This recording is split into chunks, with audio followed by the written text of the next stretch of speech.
Hey everybody, welcome back to Travel and Root Beer. Today I'm going to do a video that's a follow-up to a promise I made in an earlier video. I think it was my first video on debt that I did a month or so ago, that I would talk about the ability to speed up and slow down time. Now, it is up for debate whether this is some kind of spiritual or metaphysical or something such thing. I'm not going to get into all that. That's very debatable. But there is, at least on the level of psychological and physiological evidence, that you can do this. We're talking about the perception of time, at least, and the perception of speeding up and slowing down time. Like I said, this is real talk. So, I got the root beer out for it. Because everybody wants more time. So you can slow down and speed up time in your mind, both prospectively and retrospectively. Now, prospectively meaning as in like you're actively doing something and you're perceiving time as it's happening.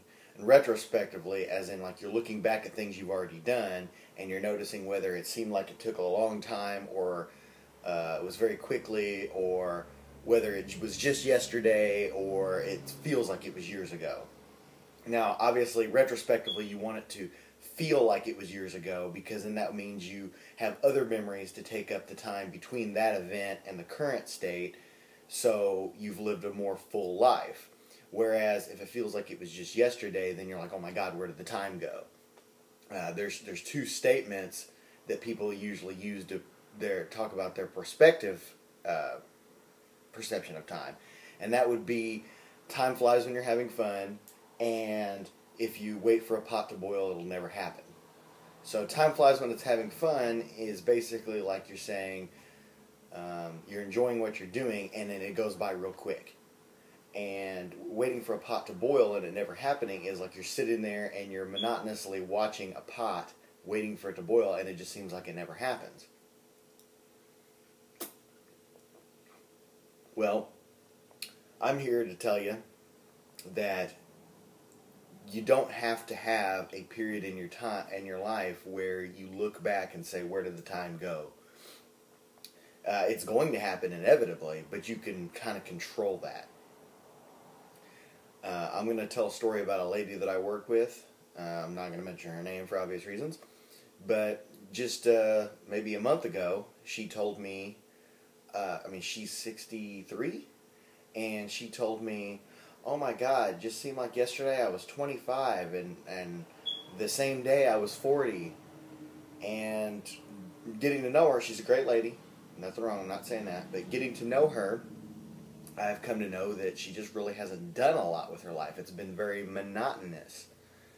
She, and this is all choice. I'm not saying it's right or wrong. I'm just saying that if you're wanting these results, this is what you need to do. And her life has pretty much been get up,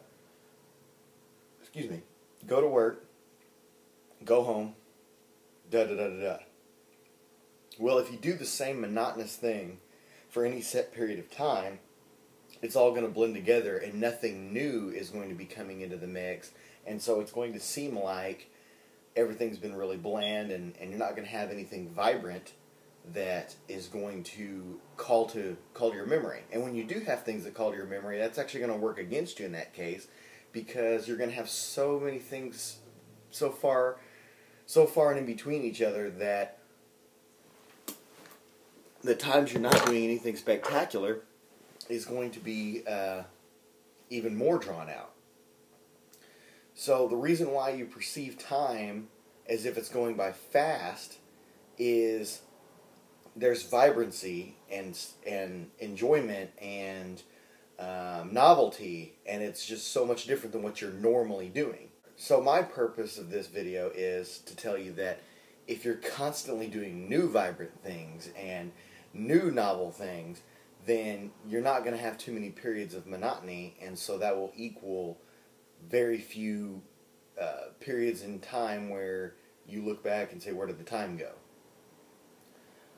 When you're younger, you're seeing and doing things for the first time. Like you're learning new things constantly for the first, 10 to 15 years of your life at least. And so those periods of time in your life seem like they lasted a long time. Like you think, okay, the time between I was 6 and 9 years old seemed a whole lot longer than the time where I was 20 to 25. You know, so those 3 years seem like they were a lot longer than the 5 years in more recent history. That's because as you get older and you start diving into more monotony, then you start perceiving time as being a lot less value even. Because there's nothing really new going on. Whereas when you're younger, everything's new. So there's another side of this that I want to mention, and that is that if you actually want to speed up time, do something monotonous. Because at the time of doing it, it's going to seem like it's going by slow, but when you reach the end goal, you're going to be like, wow, it really didn't take that long to get there. And that could be on a micro scale or on a macro scale. If you want to get through a day, you just do something monotonous. A lot of us already do this. It's called killing time. And there's nothing wrong with killing time because you want to get to the meat and the potatoes, right? You want to get to the good stuff. One example would be like if you say, I want to kill some time, so you go play a video game. And anybody who knows video games knows that time-killing video games aren't going to be, you're not going to start up an RPG and try to get yourself to a level 70. That's not a good time killer. Well, at least for most people it's not. No, the time killer is when you go through the same 8 levels of Mario that you've been going through in the last 20 years. Because that's going to get you from A to B quicker. You're going to be like, okay, well, that blew the time by, now I can get to going, time to get up and go. The problem a lot of people face is they use stuff like that to just glide through their entire life. And you don't want to do that. But on the other side of that, if you want to slow down time and live a more fuller and richer life, then fill your life with more fuller and richer experiences. So if you're constantly doing something new, and this is why I like travel, because the default position of traveling, especially when you go to places you've never been, is newness, is vibrancy. So you're getting that by default. So travel is one thing you can do. Building something, creating something.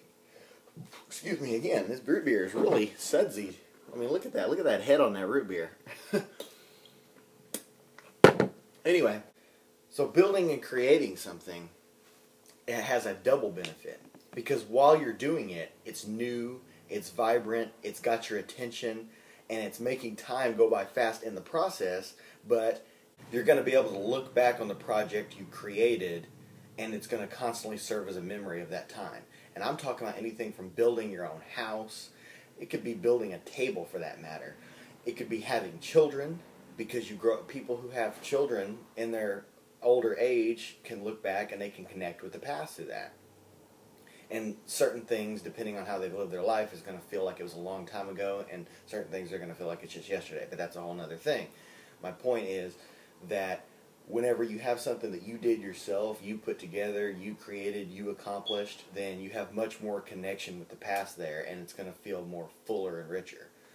But, like I said, it could be building something, creating something, having children, traveling, just doing something outside of the ordinary.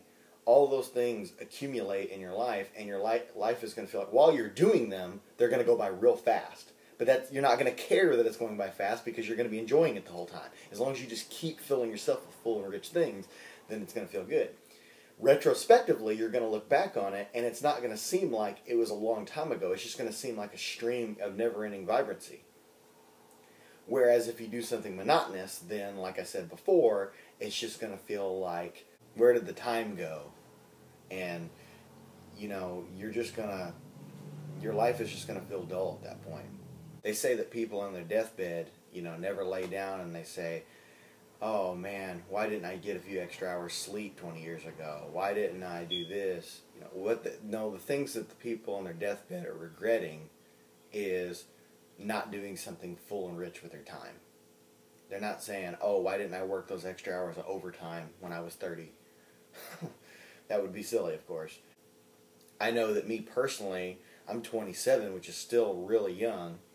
I can look back and I can pinpoint the years that I chose to fill myself with a lot of things, and the years that nothing really happened. I'll give you a good example. I did a lot of traveling between 2006 and 2009, and I did travel between 2011 and now. 2010 is a blur to me. There's not much I remember from that year, and most of those memories, honestly, are bad memories. But anyhow, that's not the point. The point is that if you have something fuller and richer, then you're going to connect with it better and perceive it different. I mean, if you spend 20 years or more in an office pushing paper and taking crap from the man the whole time, at the end of that 20 years, what are you going to remember? You're mostly going to remember your first day, any promotions you might have gotten, and the day you quit. In between that, you're only going to have this static picture of just the same day, because that's all it is the same day. Whereas, let's say you spend a year traveling around the world, and someone brings it up a couple of years later, and you call to mind the year that you traveled around the world, and it's going to be a collage, just boom, boom, boom, of mental pictures and different things. You're not even going to know where to begin, and you're going to be like, oh my God, that was all in a year? Just a year? Some people don't do that in 50, you know? And that's just one thing right there, you know? And going outside of the travel thing, going back to what I said about building something, if you built a house, what are you going to remember? If you yourself built that house, you're going to remember making the decision. You're going to remember getting the resources together. You're going to remember being right there every step of the way, what every bit of it looked like. It's going to be right there in your mind all the way until the day you turn the key in that door. And you're going to live in that house. And at the end of the time that you live there, that's what you're going to think of. You're going to think of every step from the moment that the ground was broken to the time you moved out. And that's all going to be one stretch of a picture there. Whereas if you did something more monotonous, like just going and buying a house, not saying there's anything wrong with that either, I'm just keeping things in context here, you're going to remember moving in.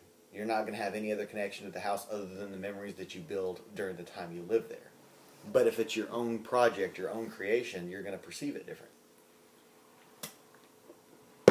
So in a nutshell, the whole reason why I'm doing this video is because I want people to realize that it's not completely out of your control of how you perceive time. Yes, there's going to be monotony. Yes, there's going to be time flies when you're having fun syndrome, but that's not necessarily always a bad thing. It's only bad when it's a fleeting moment, and then you got to look back on it, and you don't have any more fleeting moments from that time to where you're at thinking about the first time. You're just going to have a string of just blandness. So, you know, you want to cook with spices, if that makes sense. You know, you want your life to be a stew, and you want lots of spices and different ingredients in there. You don't just want, you know, pea soup. But anyway, I'm going to leave the video at that. Thank you all for coming back and watching Travel and Root Beer. If you like this video and you want to see more and you want to help support it, then please like, comment, and subscribe. Thanks for watching.